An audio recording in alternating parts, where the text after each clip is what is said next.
All right, so let's get going on today's class. So today we're going to continue our look at our introduction to hypothesis testing. So once again, this is the promised land that we were working so hard for. This is the point where we are now going to be able to do the stats that actual psychologists, actual researchers use when they're doing all the cool analyses of treatments, of experiments, of data, basically of any psychological data that you want to look at to get answers from. So we're going to start off with another example that is, again, on the simpler side of things, the easier side of things. We don't want to throw you off a cliff right off the bat, so we'll start off at the local competition. And just start off with another example and another look at the same idea of hypothesis testing, but now from a different viewpoint. So we'll have a core logic of hypothesis testing recap, and then we'll take a look at another perspective for hypothesis testing, and then we'll go through an in-class demo based on an actual experiment that was very influential in terms of our ideas about parent-child interactions.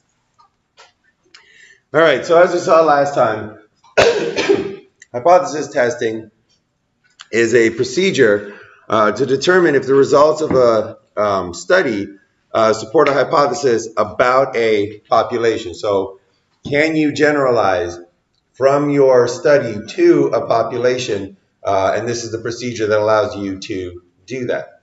So this is important because as researchers, we always want to draw conclusions about populations in general. So students in general, people who have depression in general, children in general. But we're only ever studying a sample. And oftentimes this might be one student, as you're probably in your homework for Chapter 5 to begin you with. But most of the times it's going to be 10, 15, 20, maybe 100, maybe 1,000, but it'll definitely be a sample. It won't be the entire population. So how can we look at this and answer questions about the population? How can we look at a sample and answer questions about the population? So we started off with the most basic type of hypothesis test. This one makes a lot of assumptions. This one you will probably never, well, this one is the least likely one that you'll encounter in actual psychology in real life. We're going to encounter it today in a real life example. But this is the one that is least likely to occur because it makes the assumption that you're dealing with a known population. So the assumption is, as you're dealing with a population that you know the mean of, you know the standard deviation of, and there are many populations out there that we have that information for. So if you're dealing with one of those populations, you'd be in this situation. And what we want to know is if we had a treatment and we could apply it to that entire population, would that population change so that it now is a new population, it's a treated population, now with a new mean that we don't know anything about because we've changed it from the old mean. Our treatment has changed these people into a new population. So the way that we were addressing this, we take a sample from the known population that we can treat. You can never treat the entire population, but you can treat a sample. So we use that treatment on our sample, and then we measure the sample after it's been treated. And what we want to know is, does this sample belong to the treated population, or does it belong to the old population? Now, you'll notice again that we did not measure the sample from the previous population. So we'll look at an example where we will do that. That's an intelligent thing to do. But again, this is just a simplified version. This is the most simple version of our hypothesis test. So we got a sample from a known population. We treat it. We end up with a sample from a treated population. And all we want to know is, does it belong to this treated population, or has it really not changed and it still belongs to that old, known, untreated population? So when you break it down, when you look at it, we only have two distributions that we know anything about. We don't know about the treated population. We don't know what its mean is, so we can get rid of that. And the only two distributions that we know anything about is the sample from the treated population and, the sample that's been treated and that known population. Those are the only two distributions that we know anything about. So this second look at the core logic of hypothesis testing is going to look at the relationship between these two to kind of see what we talk about when we're talking about figuring out is our treatment effective, figuring out does this sample from the treated population, or does this treated sample belong to a new treated population, or does it still belong to the known population? So the only thing that we can assess, we can't assess whether this treated sample belongs to a treated population, but we can assess whether this treated sample belongs to that known population. So that's the decision that we're going to make. That's what the hypothesis test is based on. So we take a look at the mean of our known population, which we know. We take a look at the mean of our sample, and there's going to be a difference between those two. And what a hypothesis test is going to say is that based on that difference, how likely is it that this sample could have come from this known population?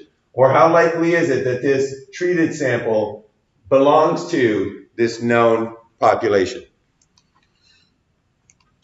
So, if the treatment does nothing, that means that you accept the null hypothesis. So if we decide that this difference is small enough so that this sample here still belongs to that known population, then what we're saying is that our treatment does nothing and we accept the null hypothesis.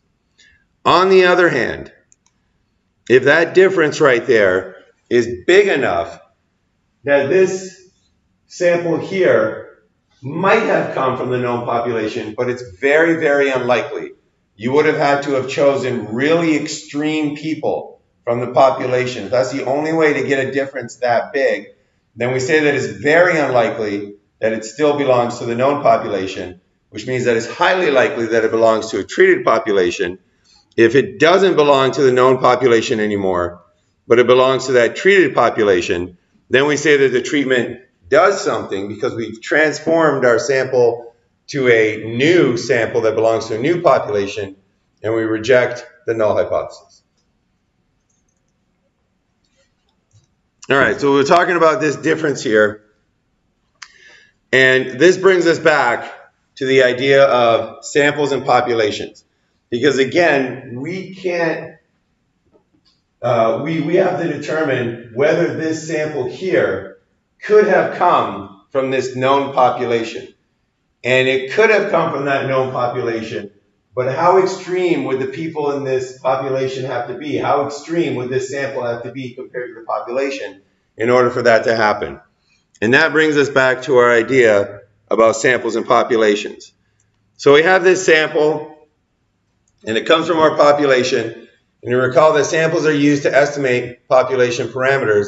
They're used to estimate, means of the population based on the means of the sample.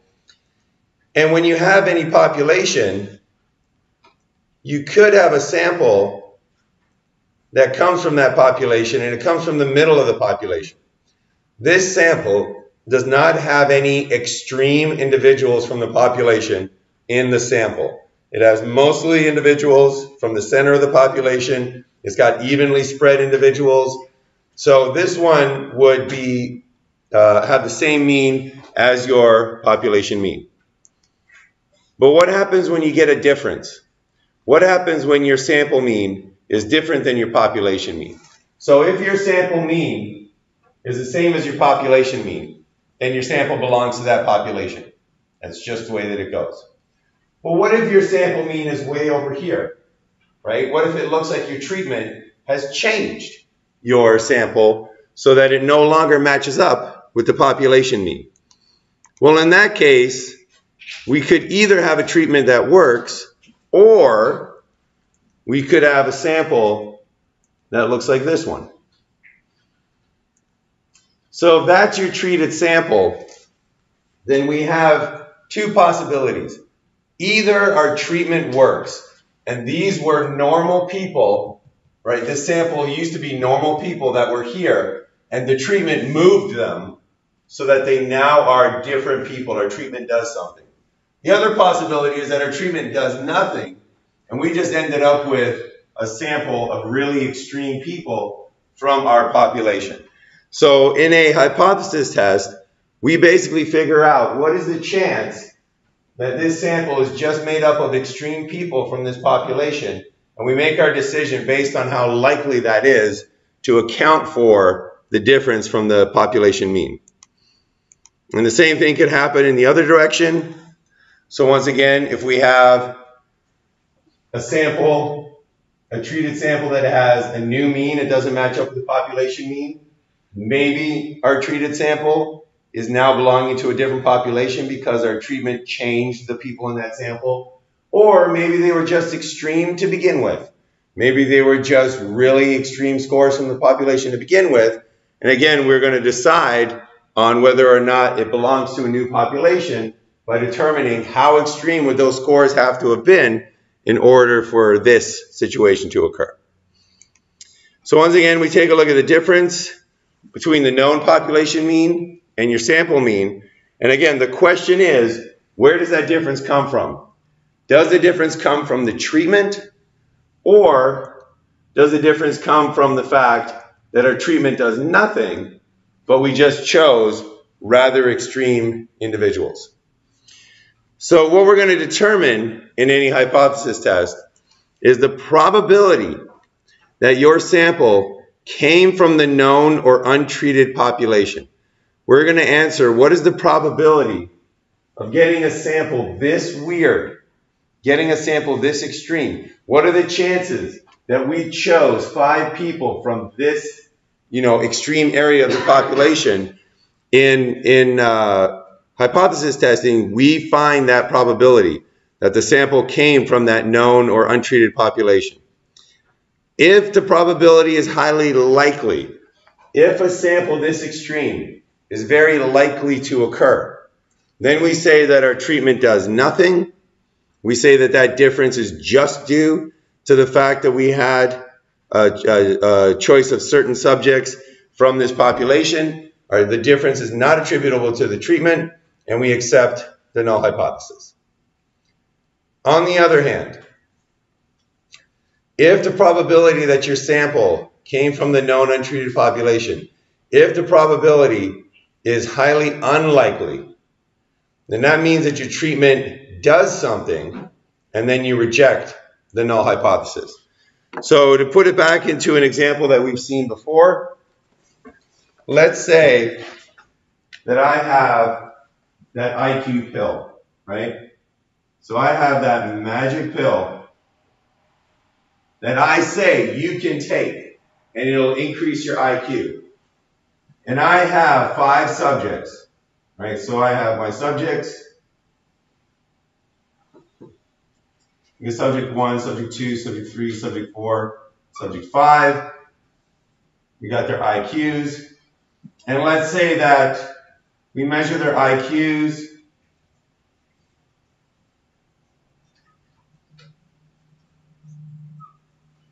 And those are their IQs after the treatment.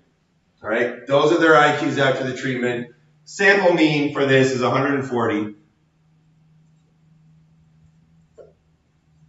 All right? Way higher than our population mean. Population mean is 100, sample mean is 140. We got a big difference. What we want to know is, what is the probability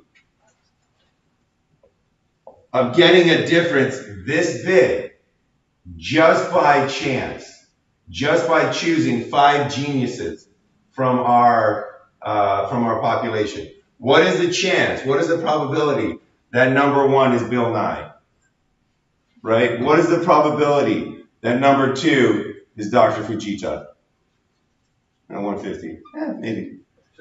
Right? What is the chance that number 3 is Neil deGrasse Tyson? What is the chance that number 4, is Bill Gates? What is the chance that number 5 is Elon Musk? Right? What are the chances of that? Well, if it's super low, if the chances of getting 5 geniuses from our population this extreme is super low, then we say, hey, it must be due to the IQ pill. The chances of getting something this extreme is 1 in a million. That means that 999,999 out of a million is the IQ pill. On the other hand, if these scores weren't so extreme and the chances were high, then we could just choose random people and get an average IQ. Let's say the average IQ was 105. If the chances of just picking random people and getting an IQ that high is very probable, then we say that it's not due to the IQ, it's just due to choosing an extreme sample.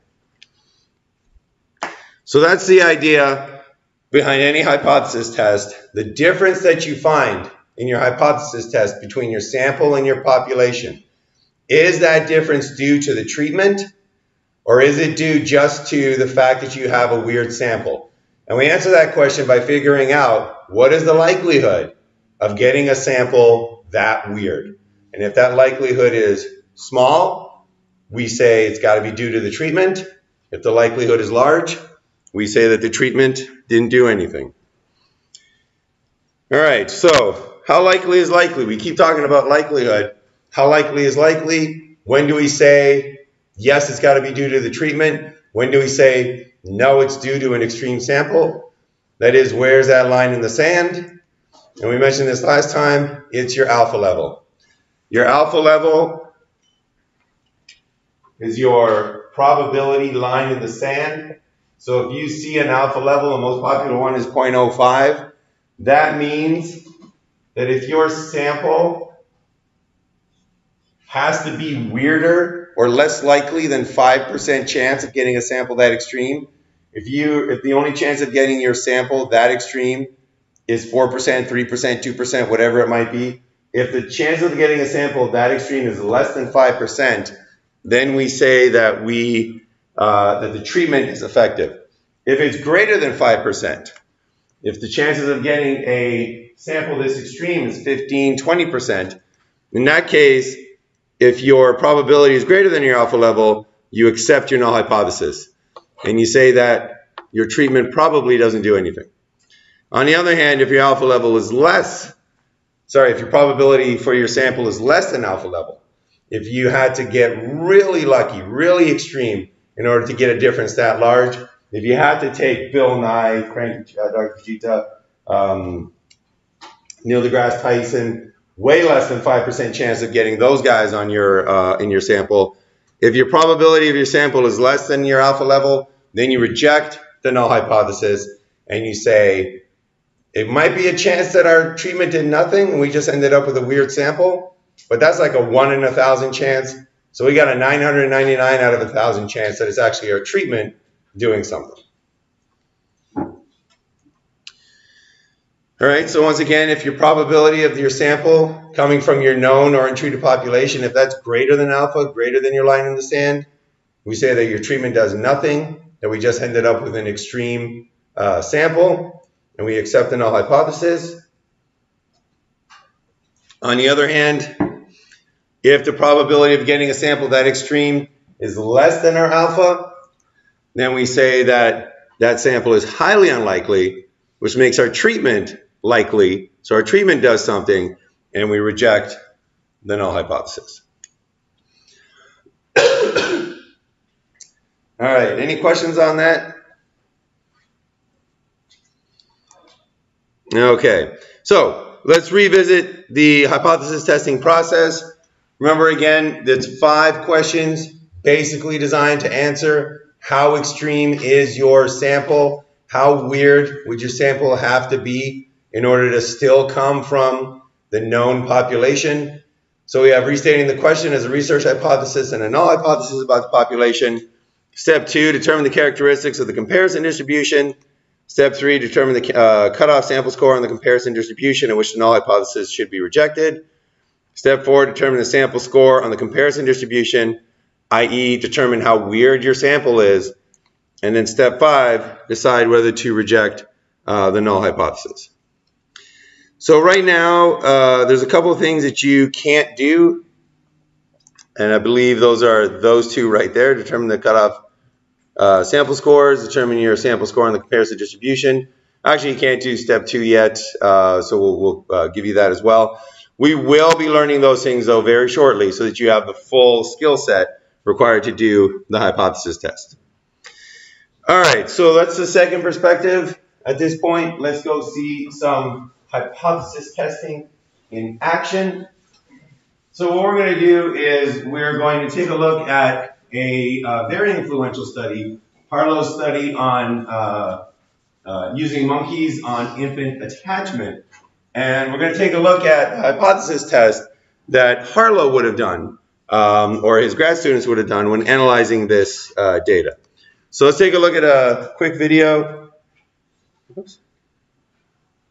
Quick video from this so that you can have an idea about what was going on in this study. Whoops. One moment.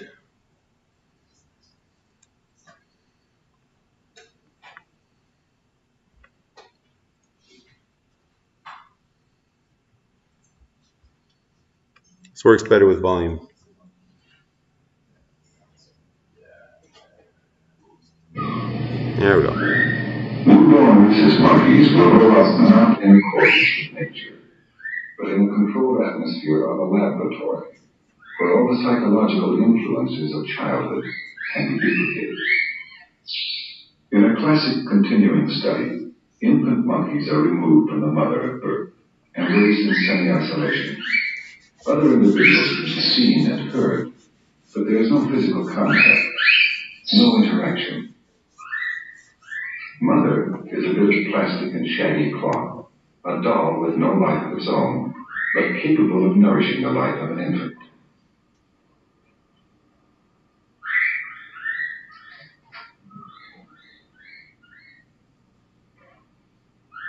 The monkey will come to depend upon this doll to satisfy basic necessities of life.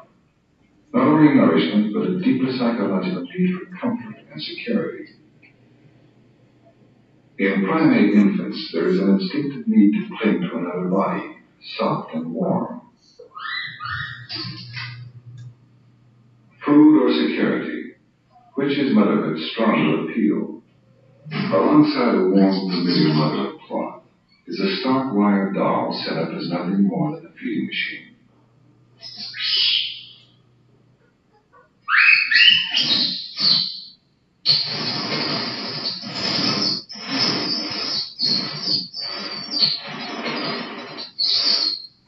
The young monkey is placed deliberately on a cloth mother which has no milk to nourish him, but fulfills some fundamental needs.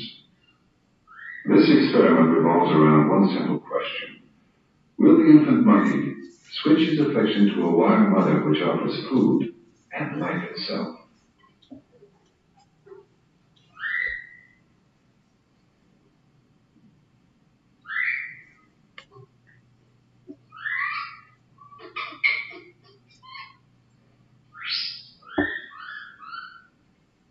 Only when forced by hunger does he loosen his grip and begin to yield to nature's most powerful internal drive. From a wire mother he derives one thing, nourishment. No warmth, no comfort, no feeling of security.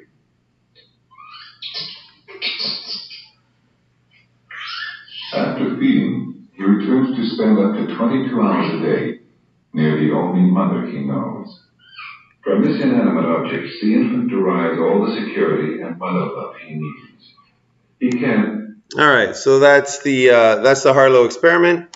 I uploaded the original publication for the Harlow experiment if you're interested in seeing the exact details of what was going on. But in Harlow's experiment, when he analyzed the data, basically the data of how long did the monkey spend with the terry cloth mother, he's going to use the hypothesis testing procedure that we're going to take a look at right now. So in that classic study of infant attachment, Harlow in 1959 placed infant monkeys in cages with two surrogate mothers. One mother was made from bare wire mesh and contained a baby bottle from which the infant could feed. The other mother was made from soft terry cloth and did not provide any access to food. Harlow observed the infant monkeys and recorded how much time per day was spent with each mother. In a typical day, the infant spent a total of 18 hours clinging to one of the two mothers. If there was no preference between the two, you would expect the time to be divided evenly with an average of 9 hours for each of the mothers and a standard deviation of 5.29. So, if there was no preference, right? If the population of monkeys had no preference for one or the other of the mothers, then we would have a population of monkeys that on average, since they spent 18 hours a day with one of the mothers, on average, they would spend 9 hours per day with the terry cloth mother. So this is going to be the population that has no preference. How long are they spending with the terry cloth mother? So in this population, some monkeys are going to be right here near the middle, and they really have no preference for one mother or the other. However, other monkeys are going to have preferences for the wire mesh mother. So there's going to be these weird monkeys over here who prefer the wire mesh mother, right? They're still from the same population, but they're extreme monkeys that prefer the wire mesh mother. And then you're also going to have monkeys over here. And these ones, I like this example because I sound like Samuel L. Jackson when I say it. These are the terry cloth mother-loving monkeys over here, right? These are the ones that are very extreme. They're still part of the same population of monkeys, but they just happen to be the extreme monkeys on the side of really liking the terry cloth mother. So that's the population that has no preference. He found that the typical monkey in his sample spent around 15 hours per day with the terry cloth mother, indicating a strong preference for the soft, cuddly mother. So suppose that an average of 9 monkeys, I actually drew too many circles. Suppose that an average of, a sample of 9 monkeys, 9 infant monkeys averaged 15.3 hours per day with the terry cloth mother. Is this result sufficient to conclude that the monkeys spend significantly more time with the softer mother than would be expected if there's no preference? Use a two-tailed test with an alpha of 0.05. So we have 2 possibilities. All right, we have a sample that is out here, a sample of 9 monkeys. Right, we have a sample of 9 monkeys that is out there. Either these 9 monkeys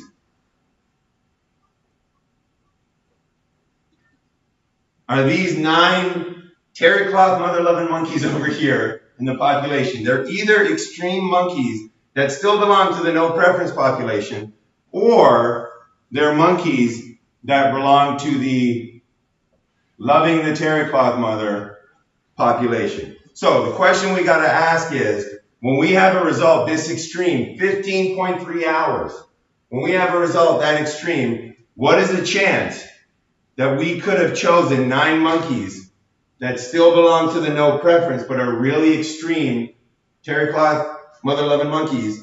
What's the chances of getting that? If it's low, then we conclude that they must belong to this population that loves terry cloth mothers. If the probability here is high that we could get something that extreme, then we say that they still belong to the population that has no preference. Line in the sand is going to be that alpha 0.05. So let's start this hypothesis testing process. Question number 1. Restate the question as a research hypothesis and a null hypothesis about the population. Is there a preference for the terry cloth mother or for the wire mesh mother? The research hypothesis, so that's the question we want to know. Which one are they going to prefer, comfort or food? That's what Harlow was interested in. The research hypothesis. There is a preference for one of the mothers. So going in, Harlow didn't know. Was the monkey going to choose comfort? Was the monkey going to choose food? He just wanted to see if there was going to be a preference for one of the mothers. So we can write this as the mean time spent with the terry cloth mother does not equal the mean time spent with the wire mesh mother. And since we know that they spend 18 hours a day in total with both mothers, if there's no preference, then they're going to, if there is a preference, then one of these is not going to be equal to 9 hours, right? If this is 9 hours and this is 9 hours and they split it evenly, there's no preference. But if there is a preference, then this will be 10, this will be 8, this will be 12, that'll be 6. Basically, none of them will be 9 hours. So that's just another way of writing this out. But importantly, the mean for the terry cloth, mean time spent with the terry cloth mother does not equal the mean time spent with the wire mesh mother.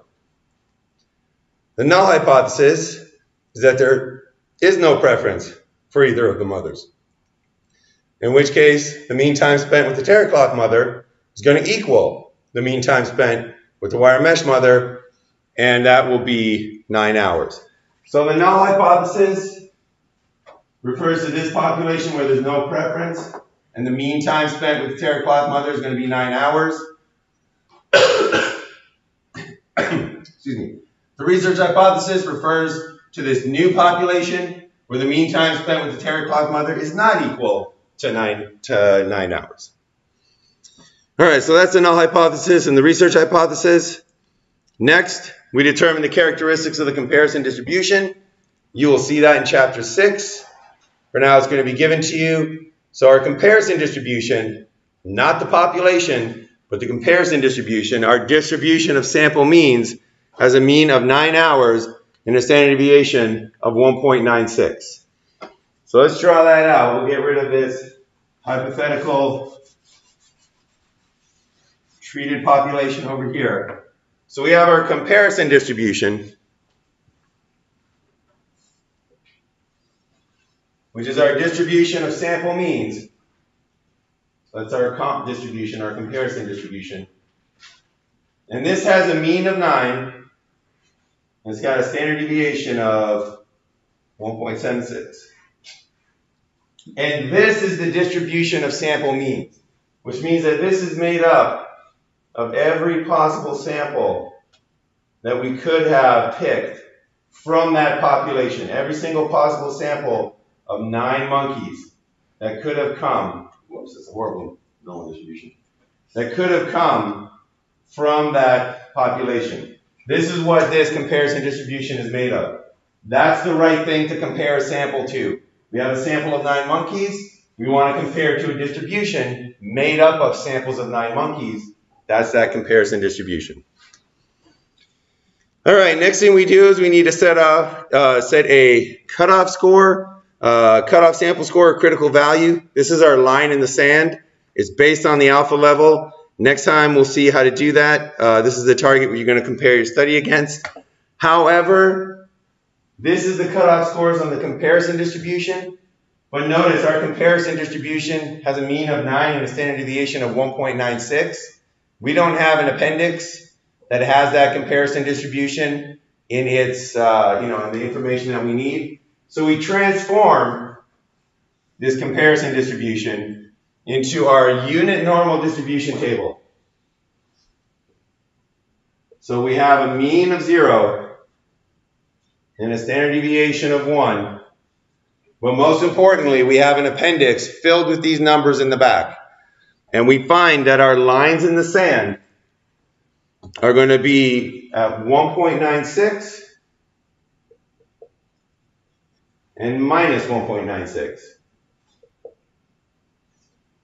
All right, so a little bit about these lines in the sand. Remember that this is a distribution still of all these sample distributions, right? And these lines in the sand basically indicate which sample distributions are just too weird, right? Which sample distributions are just too unlikely to have occurred. Which ones would have just been too improbable to come from the sample that we're going to reject it. So when you cross this line, that's your way of saying my sample is too improbable to still conclude that it comes from the original population. My sample of monkeys, if we cross over here, the sample of monkeys would have required a combination from our population that was so unlikely that we just can't entertain it as an actual result. And we say that our monkeys did not come from the no preference. They must have come from the terry cloth preferring population. So that's what those lines in the sand are. They indicate when a sample in this sample distribution becomes so unlikely that we have to say that it's the treatment. We have to conclude that it's the treatment that causes the difference and not just a fluky sample. All right, so we got those cutoff scores. We determine the sample score on the comparison distribution, find the z-score for the sample's raw score based on the comparison distribution's standard deviation. Basically, we have our sample somewhere in here. We got to change our sample score into a z-score so we can put it somewhere over here. So we have our sample for our mean is 15.3 hours. These 9 monkeys spent on average 15.3 hours with the terry cloth mother. That's our comparison distribution, mean of 9, standard deviation of 1.76. We go back to our z-score formula, we plug in everything, and we get a z-score of 3.57. So we go back to our unit normal distribution here. That is a mean of 0, because it's a unit normal distribution. That is our cutoff score of 1.96.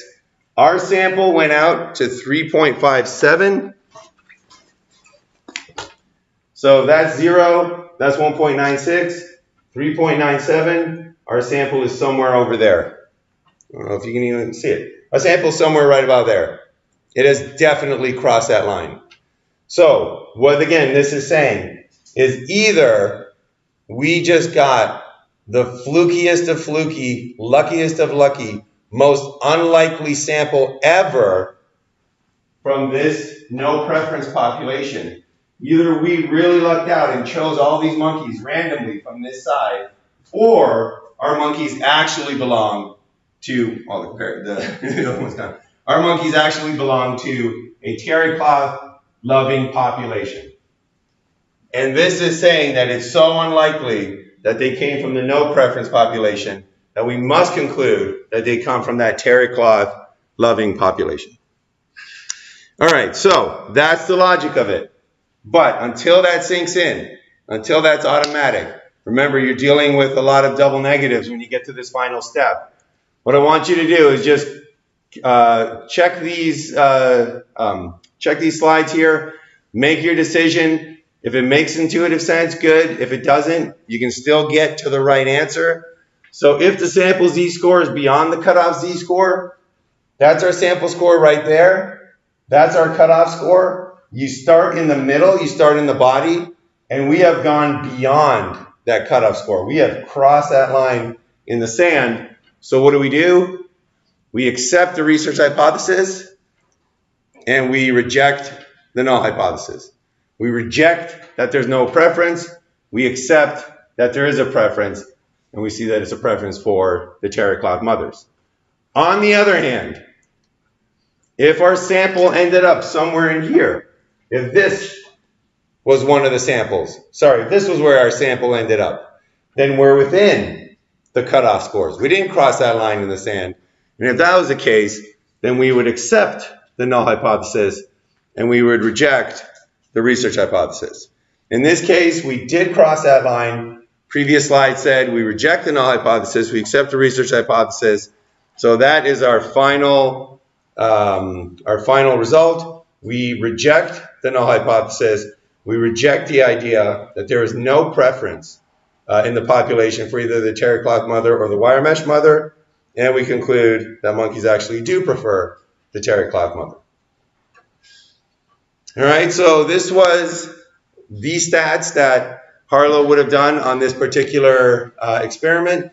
These were the statistics that allowed Harlow to say, not just for my 9 monkeys, but for monkeys in general, they prefer the warmth and the comfort of the terry cloth mother.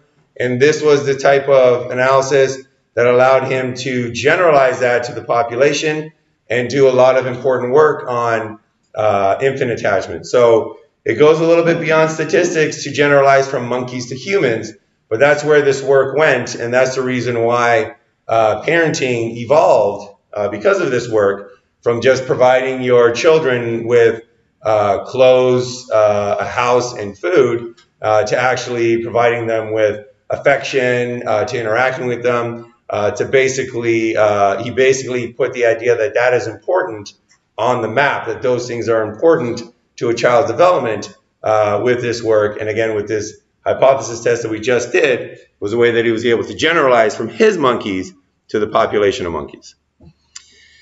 All right, so that's all that I wanted to cover for today, which is a good thing because I think my voice has about 5 minutes left in it. But anyways, for the homework assignments, hypothesis testing is very important. It's literally what we're doing for the rest of the semester. And I don't want to jump the gun. I don't want to throw too many things at you at once. We've seen it once. We've seen it in a different way today. We're kind of unveiling it step by step. So in terms of homework, there is none yet for Chapter 5. We're going to go through the last pieces of what you need next time that we meet to start your Chapter 5 homework. If you've read ahead and things make sense, feel free to start up on Chapter 5 homework, but we haven't quite covered what you need in class yet. So I would recommend, instead of attempting your homework, let this concept sink in, look over the concept a few more times, look over the lecture notes, watch the YouTube videos one more time. Just let this kind of sink in and make sense, because once hypothesis testing makes sense, everything from here on in is very, very straightforward. And that's why I want to really kind of build it up piece by piece. I know we haven't had homework in a while. I don't want anybody to get anxious to think that they're missing any. Keep up with your post-tests, though. Those are still going on. But in terms of the homework, we haven't quite covered everything that you need for your Chapter 5 homework yet.